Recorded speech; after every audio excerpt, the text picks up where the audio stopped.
Hi friends, welcome back to my channel. ఈరోజు recipe పప్పుచారు కోడన్నం అండి. చాలా రేర్ రెసిపీ, అలాగే చాలా ఈజీగా అయిపోతుంది, టేస్ట్లో కూడా అమోఘంగా ఉంటుంది. వీడియోని ఎక్కడ స్కిప్ చేయకుండా చివరి వరకు చూడండి.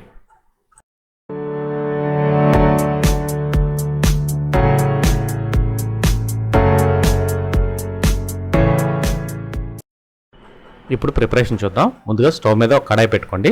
ఈ కడాయిలో ఆయిల్ పోసుకోవాలి. ఈ ఆయిల్ వేడెక్కనివ్వాలన్నమాట. వేడెక్కిన తర్వాత పోపు దినుసులు అందులో యాడ్ చేసుకోవాలి. ఈ పోపు దినుసులు కూడా చక్కగా వేగిన తర్వాత వెల్లుల్లిపాయని చక్కగా సన్నగా తరుక్కుని అందులో వేసుకోవాలన్నమాట. ఈ వెల్లుల్లిపాయ వల్ల మంచి టేస్ట్ వస్తుందన్నమాట. అలాగే కట్ చేసుకున్న ఉల్లిపాయలు వేసుకుని చక్కగా ఉల్లిపాయలు కూడా దోరగా వేగనివ్వాలన్నమాట. బయట నేను ఎక్కడ ఈ రెసిపీ తినలేదండి. ఎవరో రిక్వెస్ట్ చేశారు, ఇది ప్రిపేర్ చేయండి, చాలా బాగుంటుంది, చాలా తక్కువ మంది చేశారంటే చేశాను. ఇప్పుడు ఉల్లిపాయలు వేగిపోయినాయి కదా, అందులో కరివేపాకు, కొత్తిమీర కూడా వేసుకుని చక్కగా వీటిని కూడా వేగనివ్వాలన్నమాట. ఉద్యోగస్తులు కానీ వ్యాపారస్తులు కానీ ఎవరైనా తొందరగా రెడీ అయిపోవాలనుకున్న వాళ్ళు ఈ రెసిపీని మనం ప్రిపేర్ చేసుకోవటానికి చాలా ఈజీ అవుతుందన్నమాట. ఇప్పుడు మనం ఇందులో చికెన్ యాడ్ చేసుకుందాం. ఈ చికెన్ కూడా వేసుకుని చక్కగా ఈ చికెన్ మగ్గాలన్నమాట. ఒకసారి చక్కగా కలిపేసుకుని ఒక 3 నిమిషాల పాటు చక్కగా మగ్గనివ్వండి. చికెన్ మగ్గిన తర్వాత ఇందులో టమాటా ముక్కలను కూడా యాడ్ చేసుకోవాలి. ఈ టమాటా ముక్కలు వేసుకుని చక్కగా కలుపుకున్న తర్వాత ఈ టమాటాలు సాఫ్ట్ అవ్వాలన్నమాట. అంతవరకు చక్కగా కుక్ చేసుకోవాలి.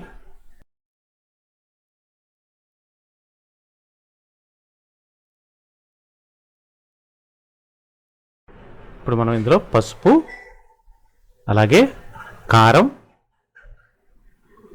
రుచికి సరిపడినంత ఉప్పు వేసుకుని ఈ మిశ్రమాన్ని చక్కగా కలుపుకోవాలన్నమాట.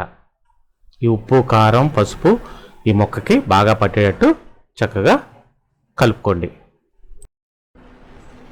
10 సెకండ్లు మగ్గిన తర్వాత ఇందులో పచ్చిమిరపకాయలు కూడా వేసుకుని ఒక్కసారి కలిపేసుకుని ఒక 10 సెకండ్ల పాటు చక్కగా మగ్గనివ్వండి. కొద్దిగా గరం మసాలా కూడా యాడ్ చేసేసుకోండి. యాడ్ చేసేసుకుని దీన్ని కూడా ఒకసారి కలిపేసుకుని ఒక 10 సెకండ్లు చక్కగా మగ్గనివ్వండి. అలా మగ్గిపోయిన తర్వాత మనం ఉడకబెట్టుకున్నాం కందిపప్పుని, ఆ కందిపప్పు మిశ్రమాన్ని ఇందులో వేసుకోవాలి.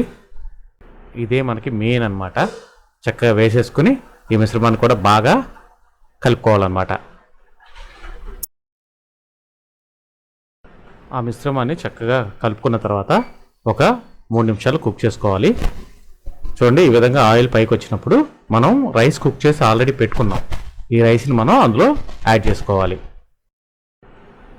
రైస్ని అందులో యాడ్ చేసేసుకున్న తర్వాత చక్కగా గరిటతో చక్కగా కలుపుకోవాలన్నమాట. ఈ మసాలా అంతా రైస్కి పట్టేటట్టు చక్కగా వీడియోలో చూపించినట్టు కలుపుకోవాలి. కలుపుకున్న తర్వాతే మనం వాటర్ యాడ్ చేసుకోవాలి. కలుపుకుని వెంటనే పోయకూడదండి. ఒక 2-3 నిమిషాల తర్వాత చక్కగా వాటర్ యాడ్ చేసుకోండి. వాటర్ ఎలా అంటే మీకు థిక్గా కావాలా, పల్స్గా కావాలా అన్న దాని ప్రకారం వాటర్ యాడ్ చేసుకోండి.